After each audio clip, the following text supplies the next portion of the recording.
Chronicles or Confessions. So we have Dr. Sunil Kumar here with us. Please introduce yourself.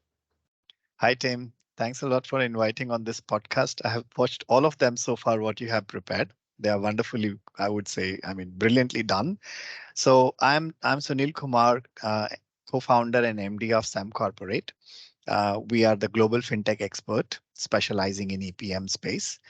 About my journey, I think I started way back in 2007 when I started working for Iris Integrated Risk Management, more into the financial risk management space, and then moving on to by a natural progression of acquisition of the companies, I moved into FRS Global, which was in Brussels, and that's where I entered into reg reporting, and which was finally taken over by Wolters Kluwer. And that's where I entered into the CPM, or I was introduced to CPM and EPM space. And it has been a wonderful journey all throughout, I would say, coming from a risk management background, having written one of the leading books, pioneering book in that space. I always thought that risk management is the most complex subject in the world until I entered into EPM, which was introduced to me by none other than the guru of EPM, Bani Brandolini. I'm sure all of us know him. I'm So going to he do a was podcast with him soon. Yeah, to absolutely. So look I at would that. definitely look forward to watching Yeah. him also. So I think this has been a very interesting journey where he challenged me and he said, "Oh, you are a risk guru. Let's try to see what you can do in EPM." And I always thought EPM was so easy until I landed in it and realized that it's more complex than risk management. So here I am. Fantastic, fantastic. So this is a question I kind of ask everybody because it's sometimes very difficult to explain what we actually do to people outside our industry. So have you had any funny misconceptions or, ways of trying to explain what you actually do to others? Well, many times I would say we struggle to explain what we do. People mistake us for BI. That's how it starts with. They Yeah. mistake us for a BPM, which is again so common. And I've heard all kind of things to an extent. My family do not know how to represent what I'm doing.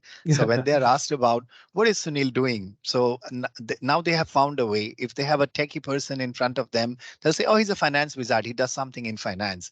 But when Yeah. there is a finance guy in front of them, they'll say, "Oh, he's a techie. He's doing something with the technology." So it's a beautiful mix of both, and that's where always a confusion happens: who leads and who follows.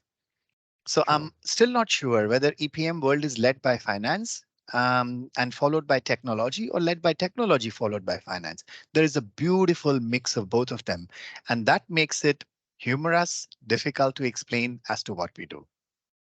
Fantastic. What has been your biggest challenge in EPM? Well, I think I would say there are quite a few which we face regularly in our journey, starting with unclear scoping. I think that's the biggest challenge we face in our projects when we enter into an EPM space where people do not follow the boundaries of what they are doing. And they start imagining that when they have an application, probably this would solve all the problems of business. And they feel that, oh, why this cannot be done in EPM? And that's where we find it very difficult to explain to them where is the boundary of EPM and where it goes into rest of the solution. So this requires definitely a lot of hand-holding, coaching to the clients to explain them very clearly what the solutions are capable of doing and where the boundaries are. So that has been the first challenge.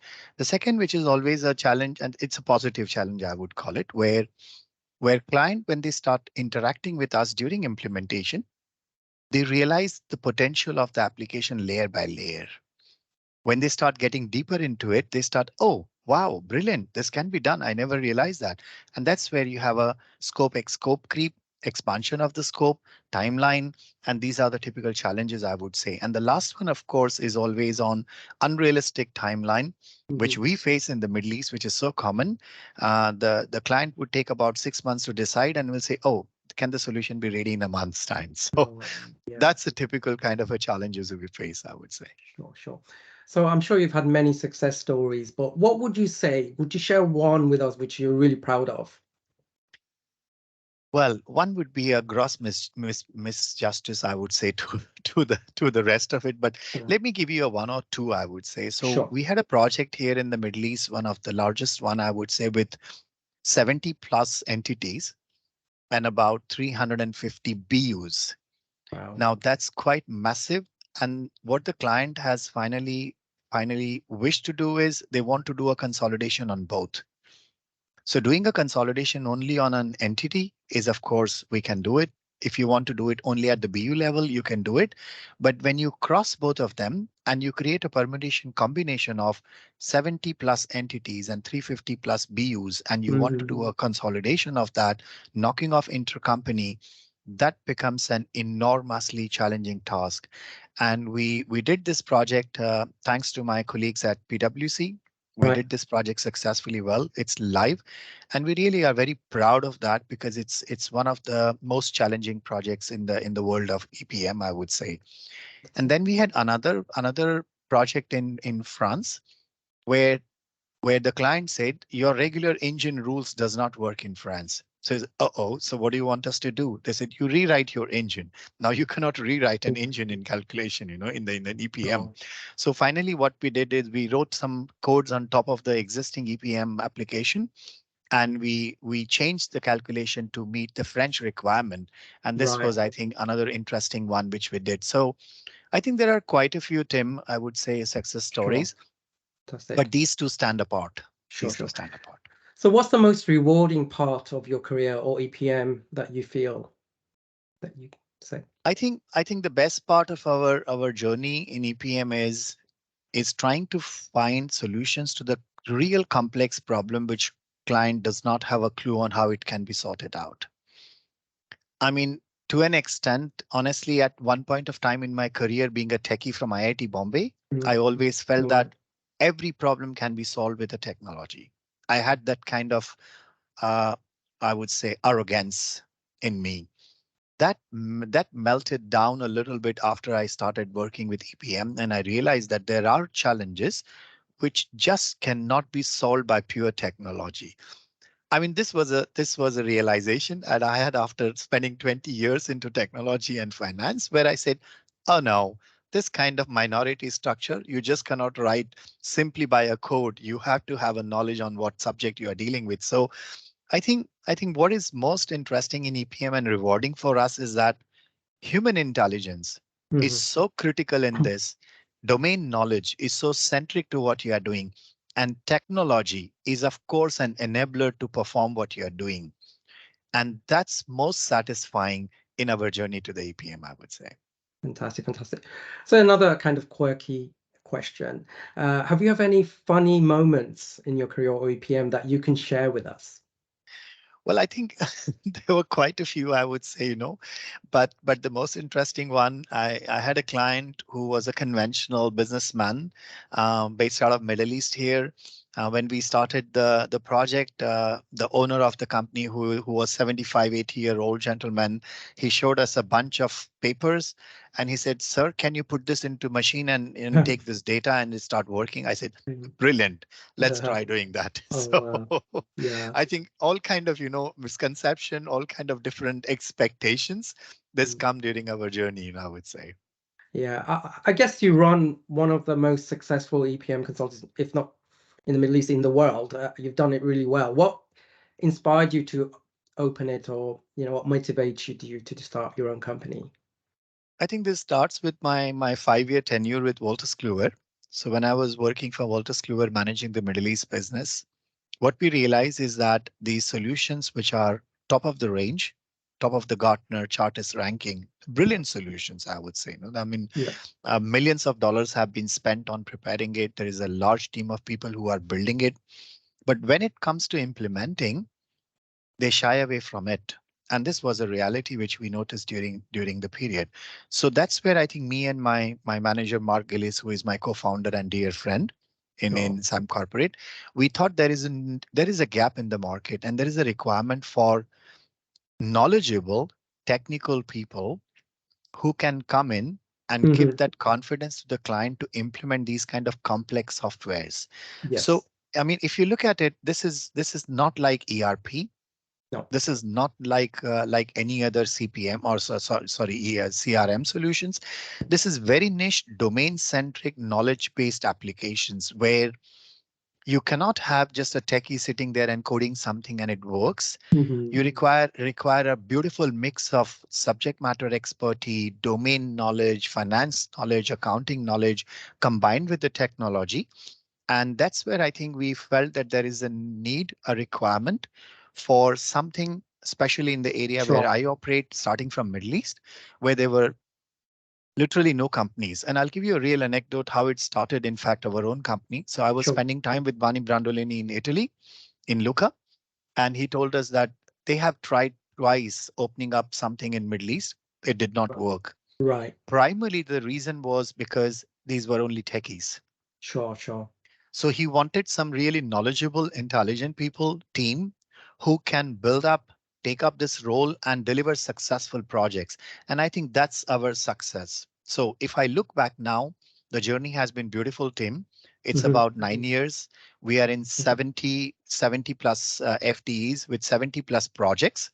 I mean, that's Brilliant. significant, I would say, covering almost the entire globe from Australia, mining companies to Canada, different kind of organization giving support in North America.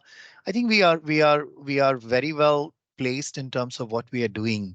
And what Yeah, we are proud of, I would say, is the knowledge base and the beautiful team which we have built.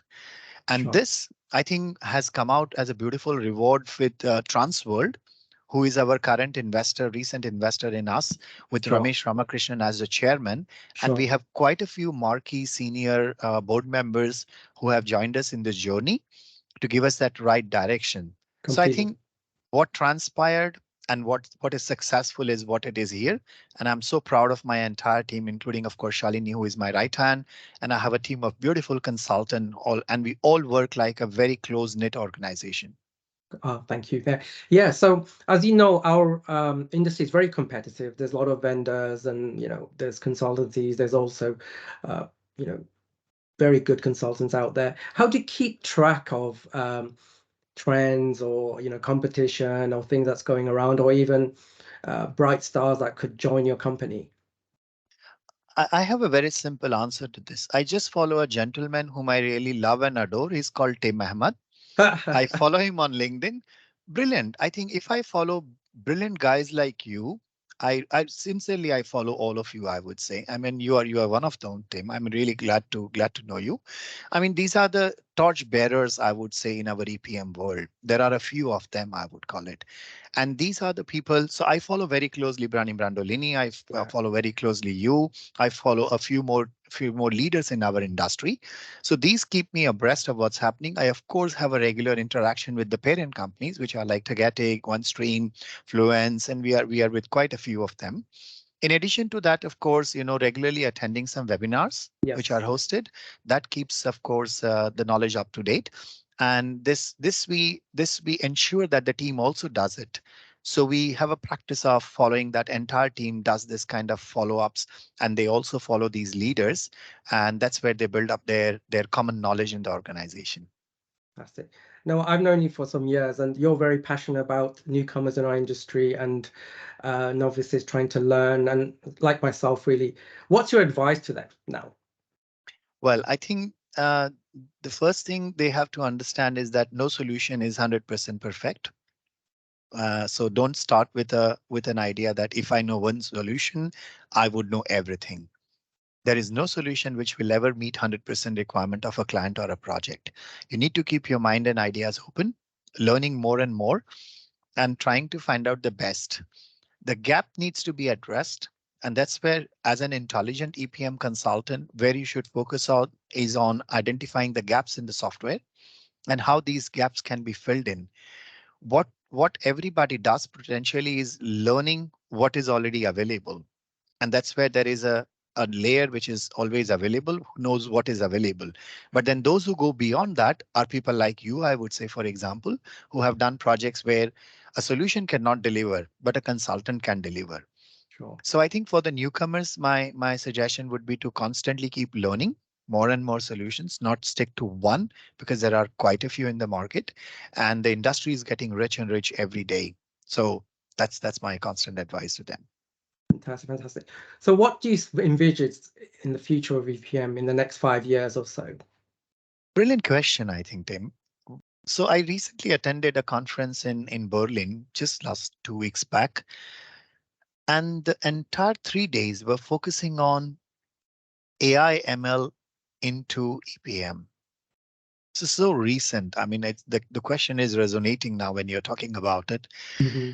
I feel that's where the world is going to move to, Yeah, and an all-encompassing operational, financial, and administrative data coming together, giving you a more holistic view and control on your business from CFO's perspective. So as we know, CFOs are no more a financial CFOs. They are more strategic operational CFOs. And to play that role, they definitely require an EPM application which is more cohesive, more inclusive, and gives you a complete picture of your business rather than just, okay, consolidation, I have some revenue projections, that doesn't help me. And with the more and more data coming in, more and more AI capabilities coming in, the future is definitely in inclusion of AI and ML capability into the world of EPM, sure. especially on the planning part, I would say. What I'm not seeing, and I don't know, maybe you will have some ideas on that, and I'll be happy to hear if anybody has that ideas on, can AI ML be applied in consolidation? I Yeah, haven't good for that. found an answer to that yet. Yeah, yeah. So that's still an open-ended question for me. Fantastic. Now, it's been a pleasure talking to you today, and definitely we'll touch base soon. And have a great day. Thank you Thank so you very much. much. Thanks, everybody. Thank Thanks, you. Tim. Bye Bye-bye. bye.